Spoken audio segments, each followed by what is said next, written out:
Ano po ang inyong Yes, reaksyon dito sa well, announcement ni VP Sara na tatakbo nga siya sa pagkapangulo sa 2028?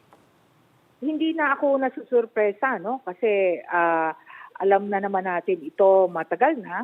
At yung timing lang, of course, no? Tila medyo maaga doon sa mga karaniwang nag-a-announce, no? 2 years before. Pero ano ito sa kanya, no? Gamble ito sa kanya kasi yung normally pag medyo maaga ka masyadong nag-announce, puputaktiin ka talaga ng lahat na lang ng pwedeng ibato sa'yo, no?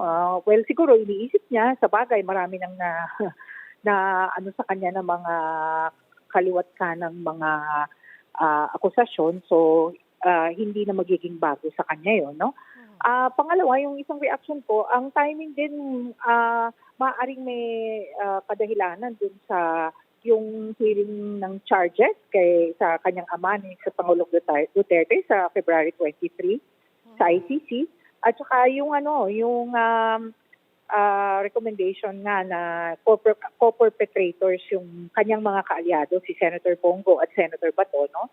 So in effect, it's both a survival mechanism, but also to ensure na kung sino man yung mga kaalyado niya magpakilala na.